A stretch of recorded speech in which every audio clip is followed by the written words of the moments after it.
Dieve, čia šokoladas? Čia nėra šokolado iš viso.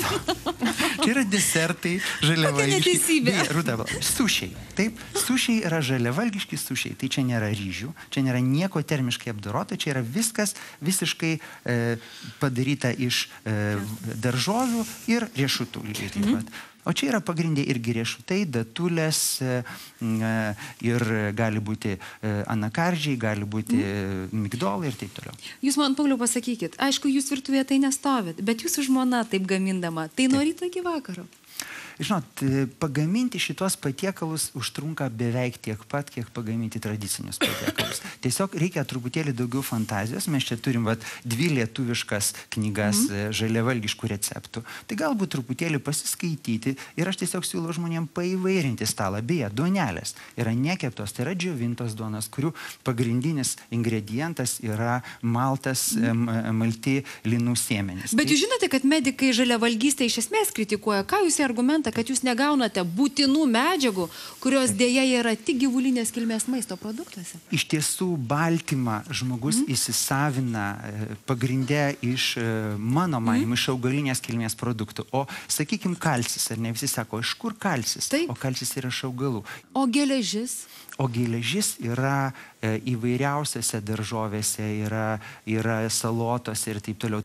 Aš noriu paklausti ir pasiūlyt, gal kas norit pasivaišinti? Prašom, tai prie stalo. Vėlyvas vakaras. Atrodo tikrai puikiai. Prašau, paragaukit, pasakykit. Vien riešutai, prašau. Prašau, Labai kaloringa. paragaukit. Taip, tai yra labai kaloringas maistas, reikia saikingai, taip. Pasakysit, ar tikrai riešutai yra kaip sūris, o anakardžiai yra kaip šokoladas. Prašau. Aš noriu paragauti sušį be ryžių. Prašau, sušį be ryžio, prašau, suvalgyti. O aš noriu saldumyno. Jūs sakėt, kad pasakysite šiandien mums visiems 3 arba 5 anot jūsų pačius vertingiausius maisto produktus. Kas tai? Iš tiesų, turbūt pats vertingiausias maisto produktas tai yra įvairiausių rūšių salotos. Žalios, nevirtos salotos, špinatai. Ir kaip antras labai vertingas produktas, ypač vertingas produktas, tai yra daigintos sėklos ir įvairiausi daiginti augalai. Jeigu sėkla pabūna 12 valandų vandenyje ir dar maždaug antrą tiek 12 valandų tiesiog būna drėgna, tai joje apie 50 kartų padidėja maistinių medžiagų. Tai mes žaliavalgiai labai daug valgom daigintų produktų. Kas dar?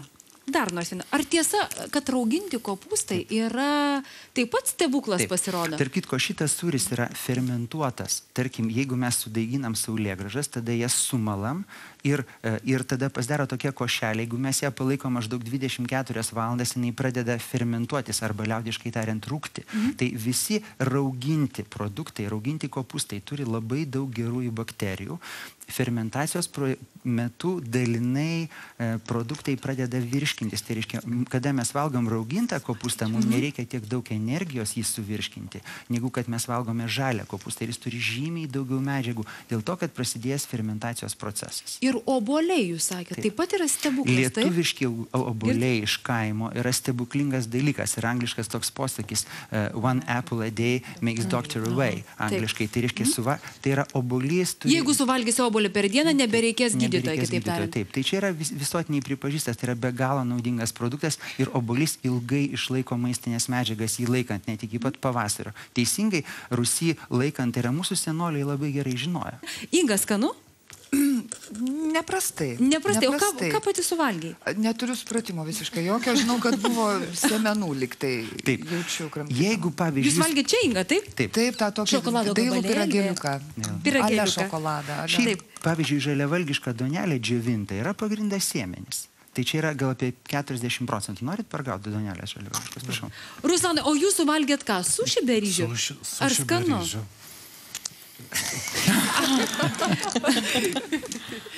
Marina, o ką jūs suvalgėt? Geras atsakymas. Aš turbūt duonelę, ne? Su saulėgrąžom Ar patiko? Ar skanu? Labai žinokit, skanu, tikrai.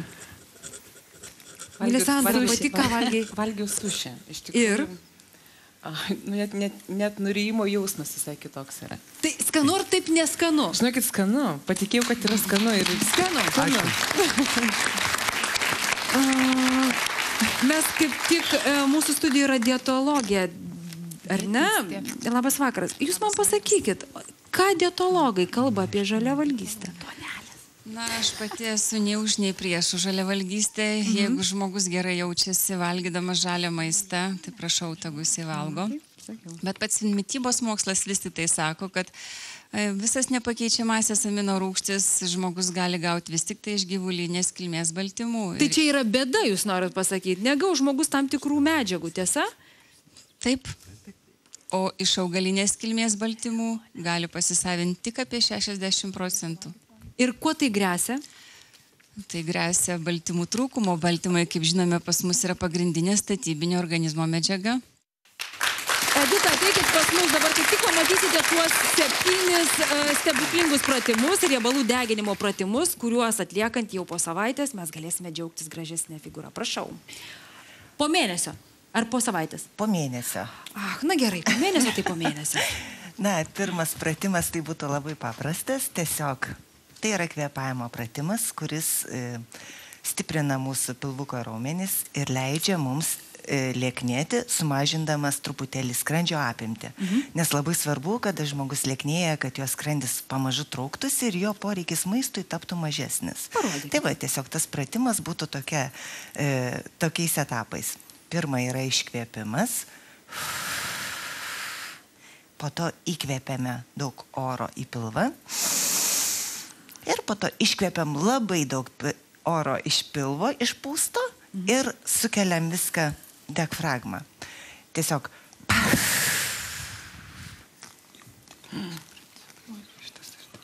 Taip įkvėpti. Ir sulaikyti, ar ne? Ir palaikome 5-8 sekundės šitą vieną etapą.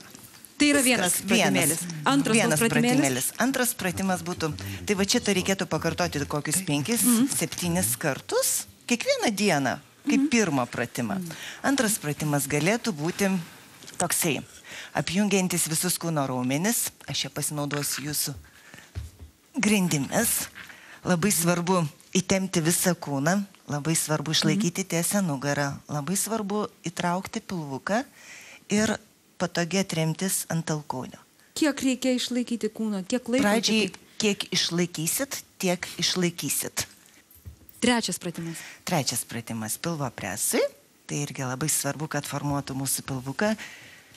Tiesiog atsigulat patogiai, prispaudžiat nugarą, atkeliat pečius ir pamažu iškvepiant pulsuoja. Veikia šitą vietą, ar ne? Viršutinė dalis. Įsikeliat kojytes, atpalaiduojat jas, vidurinę dalį apjungiam. Skaičiaus pilvo presui nėra jokio. Darai tol, kol ima degti. Darai tol, kol pradeda degti. Labai svarbi apatinė pilvo dalis, nes įsikeliam kojytes ir stumiam jas pirmin ir grįžtam atgal. Nustumėm pirmin, grįžtam atgal. Vėlgi apkrova visai apatinė pilvo dalį. Ir dar vienas pratimėlis. Įsitaisom patogiai, prisispaudžiam, paliekam kojytę žergtai ir pamažu keliam aukštin iškvepiant. Labai šauniai veikia šitas pratimas, jeigu jūs esate ant pakilos kažkokios gulit ar ant suolelio kažkokio, tai tada kojas galima žemiau nuleisti ir dirba sėdmenys, labiau jie įsijungia. Na ir labai efektyvus sėdmens. Puikus pratimas. Ačiū labai. Melisandra, 105 kilogramai, didžiausias jūsų svoris. Jūs norėjot nuo mažumės būti dainininkė, tiesa, bet jūs tėvaigi stabdė, ar ne? Aš pasižymėjau, kad tėvai sakydavo, dainininkės turi būti lieknos. Kaip čia atrodai? Taip, iš tikrųjų man taip sakydavo, bet aš taip kažkaip, valgymas tai man buvo didžiausias malonumas, kurį aš tikrai galėjau sau leisti. Ir aš atsimenu, ačiū mamai, kad iš tikrųjų jinai mane sustabdė toliau pilnėti, nes aš pamačiau, kad aš užlipau ant tų svarstyklių ir aš pasiekiau 105 kg ribą. O jūsų ūgis koks? 1,74 m.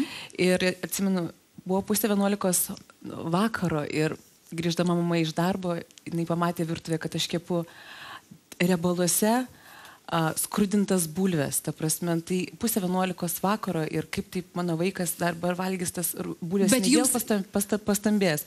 Melisandra, bet čia buvo įprastas jūsų valgys, ar jūs nežiūrėdavot nei kada, nei ką? Ne, valgydavau ir dieną, ir naktį valgiau visą laiką. Tai jūs nusprendėt keistis, kada užlipote ant svarstyklių ir pamatėte, kad sverite 105 kilogramus, taip? Taip. O vat Ruslanas yra pasakęs, kad pamatė veidrodyje save ir išsigando. O jūs? Jūs atsimenate tą vaizdą? Aš atsimenu tą vaizdą, aš tiesiog, užlipau ir aš taip supratau. Įdomu, kaip aš sverčiau numetus, pavyzdžiui, kokių 40 kilogramų. Man buvo įdomu save pamatyti kitokią. Bet ar tiesa, kad tą dietos pradžią tai paminėjot iš esmės? Jau tuomet valgėt, kaip sako, išvakarės, ar ten diena buvo? Valgiau, taip. Kiek jau galiu sau leisti, nes daugiau gyvenime nebevalgysiu? Kaip tai atrodė?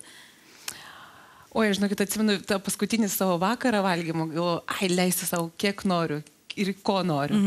Tai buvo, žodžiu, nuėjimas į pizzeriją ir aš valgiau, jūs neįsivaizduojat, kokį kiekį maisto. Tai buvo kokios 2 pizzos, 2 skirtingų rūšių salotos, 3 desertai, 2 pieno kokteiliai ir dar buvo mano 4 ar 5 draugės ir aš, jos aišku, užsisakė skirtingus patiekalus ir aš dar iš jų paprašiau paragauti, nes aš to nevalgiu, ką jos valgė. Bet aš nesuprantu, jūs nesoti jausdavotės? Jūs sotumo jausmą bent jautėt? Kiek privalgiau? Aš net neįsivaizduoju, bet tiesiog aš valgiau ir aš jaučiau tą malonumą, netgi šypsodamas įvalgiau.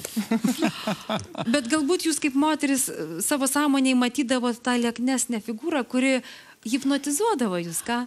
Stimulas buvo mažesnė suknelė, beje, kaip Ingai. Be abejo, nes pasakysiu tokį dalyką, kad mano tėvai vertėsi gražių drabužių pardavimų ir taip toliau. Ir aš, žinokit, ir aš taip galvoju, kada aš į juos įtilpsiu.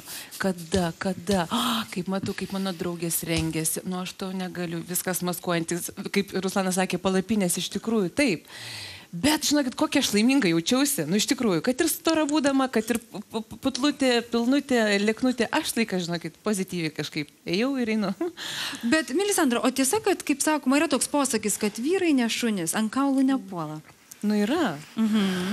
O tiesa, kad jūsų vyras, ar ne, žinomos grupės Patruliai dainininkas, į jūs atkreipė dėmesį, kai svėrėt 100 kilogramų. Aš pasakysiu taip, kad jisai mane sustabdė, kai dar dirbo policijai, mane sustabdė jisai mieste, pažįsdama kažkokį, tai aš kažką pažydžiau. Ir ne, jis tuo metu neatkreipė mane dėmesį. Jis mane atkreipė dėmesį, kai aš jau atėjau pas Žilviną Žvagulį. Tai jau graži buvo tokia labai liekna. Jau buvau graži. Jūs numetėt 45 kilogramus, o kaip jūs palaikot? Mes jau išgirdom, kad numesti galbūt nėra labai sudėtinga. Kaip išlaikyti tą svorį? Žinokit, išlaikau taip, žinokit, dabar valgau absoliučiai viską, bet labai pamažais kiekiais. Ir po 6 nevalgau nieko. Ir sportas kiekvieną dieną, išskyrus savaitgalius. Po kiek valandų? Po 1,5 valandos. Kiekvieną mielą dieną, taip. O siaubė. Ypatingai dabar ruošiantis pavasariui, tai tampa iš tikrųjų. Bet žinokit, aš labai laiminga, skraidau ant sparnų, išeidama ir įeidama